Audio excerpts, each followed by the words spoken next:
백호사학의 짱이지 선생님입니다. 자, 우리 친구들 오늘은 이제 여러분들이 인수분해를 자 이제 마무리할 차례다라고 생각하시면 되고요. 기본적인 여러분들이 인수분해 공식들 떠오르죠.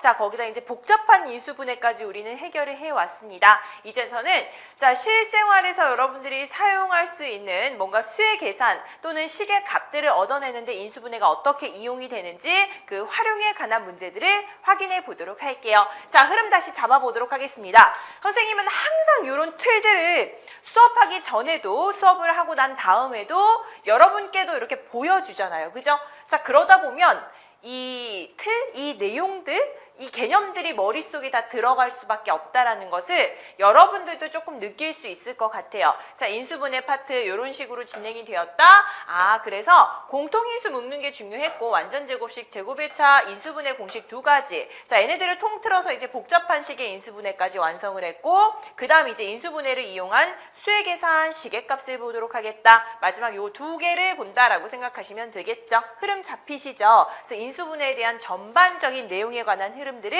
잡아 나가실 수 있을 겁니다. 자, 그럼 이제 오늘도 즐겁게 출발해 보도록 하겠습니다. 자, 먼저 이제 수의 계산 어떻게 할까요? 자, 물론 이제 그냥 계산하셔도 돼요. 물론 계산하셔도 됩니다. 아주 복잡한 수의 계산을 그냥 하셔도 되는데 얘를 알려주는 이유는 뭘까요? 그치, 쉽게 하라고. 여러분들 쉽게 계산하라고요. 자, 그럼 어떤 식으로 이용이 될지 한번 보도록 하겠습니다. 자, 첫 번째 개념 코칭 내용들 보도록 할게요. 또 탄탄이랑 다짐이가 나왔죠. 탄탄이. 자, 날은 덥지만 분수대 옆에 있으니 시원하다. 뭐 어딘가 있나 봐요. 그죠? 못 찾겠다. 자, 분수대에 앉으니까 더 시원한 것 같아. 자, 우리가 앉은 분수대 테두리의 넓이는 얼마지? 항상 이런 학습적인 대화를 합니다. 그죠? 자, 그거에 쉽지. 반지름의 길이가 16m. 자, 14m니까 각각 자 16의 제곱에다 파이 곱했고 14의 제곱에다 파이 곱했고 얘네들을 빼면 되잖아. 이거 계산 너무 복잡해. 자, 쉽게 계산할 수 있는 방법이 있지. 좀 가르쳐 줄래? 다짐이가 그랬습니다. 자, 그럼 이제 탄탄이가 뭔가를 알고 있나 봐요. 우리 묻고자 하는 것이 무엇이었는지 다시 한번 단계별로 파악해 보도록 하겠습니다. 자, 인수분해 공식을 이용할 거야. 감 잡으셨죠? 그래서 요 식을 이제 계산을 하려고 한다라는 것 첫 번째 생각해 주시면 되고요.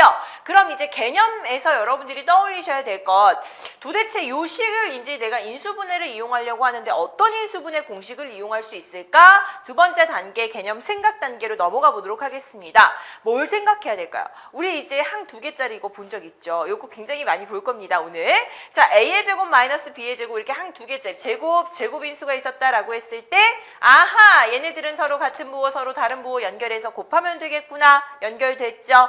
얘를 이제 여러분들이 사실은 문자로 우리가 많이 확인을 했잖아. 직접 여기 수가 들어가도 문자처럼 취급해서 똑같이 하면 된다. 이게 해결 단계가 되겠죠. 적용 해결 단계 보도록 하겠습니다. 자, 마치 이제 문자인 것처럼 여러분 취급을 하면 돼. 그럼 이제 앞에 똑같이 파이 곱해졌으니까 얘는 파이로 한번 묶어보도록 하자. 그럼 결국 16의 제곱 마이너스 14의 제곱 된 거 아닙니까? 크게 쓸까요? 자, 얘만 따로 빼서 쓰도록 하겠습니다. 핵심은 이거지. 자, 얘가 이렇게 된 거, 얘가 이렇게 됐죠. 그럼 얘 어떻게 해? 여러분들이 요 16이라는 것을 우리가 봤던 뭐 예를 들어 대문자 A, 얘를 뭐 대문자 B, 자, A제곱 마이너스 B제곱 얘랑 마찬가지인 거야. 16을 두 번 곱하는 것보다는 요 식을 인수분해처럼 정리하는 게 더 빠르다라는 거고, 진짜 해볼까? 자, 앞에 파이가 사실은 곱해졌으니까 요거 괄호치고 이렇게 연결한다라고 쳐도, 자, 파이 앞에 곱해진 거 자 제외하고 어쨌거나 얘는 16 하나는 더해졌겠죠. 같은 부호 연결하시고, 그죠? 16 서로 다른 부호 연결해주면 되겠습니다. 됐죠? 아, 그럼 16에서 14 더한 거는 몇입니까?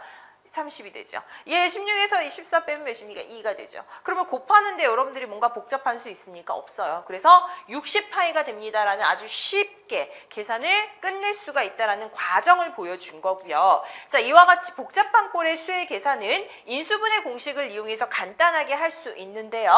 이때 여러분들이 체크를 해야 될 것은 시험 문제 선생님 그러면요. 요거 그냥 곱해서 해도 되나요? 각각. 자, 물론 그렇게 해도 되겠지만 시험 문제는 그 답만 적는 과정이 나오지, 답만 적는 게 나오지 않고요. 도대체 네가 이걸 풀려면 어떤 인수분해 공식을 이용했는지를 확인할 수 있는 어떤 보기들이 나오거나 식의 과정들을 적기를 원합니다. 그래서 여러분들이 그 원하는 바를 채워주시려면 인수분해 공식 어떤 거 이용했는지를 반드시 좀 체크를 해두셔야 돼요. 아시겠죠?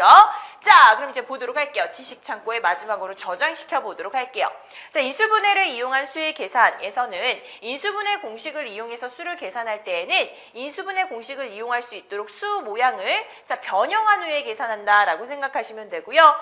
자, 이 모양을 뭐 변형한다라고 했을 때도 여러분들이 그대로 그 문자에 넣었던 그 공식들이 그대로 적용이 된다라고 생각하시면 돼요. 그죠?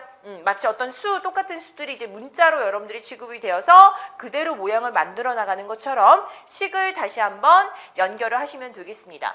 이제 물론 요거 했었죠. 요거 어떻게 했습니까? 공통인수 묶었죠. M으로. 그죠? 요 과정도 아까 파이 묶음과 마찬가지다라는 걸 확인할 수 있고요. 요 3번은 아까 했었죠. 그죠? 제곱인수 있을 때 한 두 개짜리는 이런 식으로 인수분해 된다. 그 다음에 이제 두 번째 식도 많이 나옵니다. 완전 제곱식 본 적 있죠? 그래서 얘의 식도 여러분들이 이게 문자로 나오면 되게 쉬운데 또 이게 수로 표현되다 보면 헷갈릴 수 있어요. 그래서 요 수의 표현도 여러분들이 좀 다시 한번 익혀두시면 좋을 것 같아요. 자, 문제에서 만나보도록 하겠습니다. 직접 만나서 해봐야 돼. 안 그럼 답이 없습니다.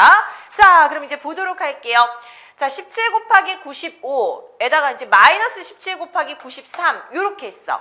직접 17이랑 95 곱하고 17이랑 마이너스 17이랑 93 곱하는 1보다 식을 떠올리는 게 더 편하다. 17이 똑같이 들어있죠. 그럼 17 앞에 빼시고 어떻게? 95에서 93 빼시면 되잖아. 그죠? 1을 곱하면 되겠다. 17 곱하기 2 쉽잖아. 34. 훨씬 간단하죠?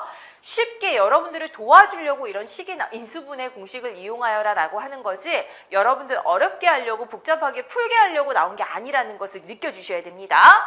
자, 얘도 봐봐. 뭔가 제곱이 됐죠? 그 다음에 이제 마이너스 2 곱하기 29 곱하기 19가 됐는데 또 19의 제곱이 됐죠? 아, 얘 어떤 모양, 뭐 예를 들면 A, 자, 얘 B 이렇게 생각해도 되잖아. 그치? 그럼 얘는 어떤 식이 됩니까? 완전 제곱식 만들어지는데 얘를 간단히 한 다음에 그대로 그럼 29에서 19만 빼면 10이네? 10의 제곱 100이네? 계산 간단하지? 저거 언제 다 하고 있어. 그죠? 자, 그 다음 요런 식이 나왔어. 얘도 빨리 눈치를 채셔야 되겠죠. 그죠? 자, 요의 인수분해 공식을 쉽게 계산하는 방법은 헷갈릴 때는 일단은 문자로 여러분들이 다시 한번 놓고 생각을 해봐도 된다라는 것이고요. 자, 얘는 어떻게 되겠습니까?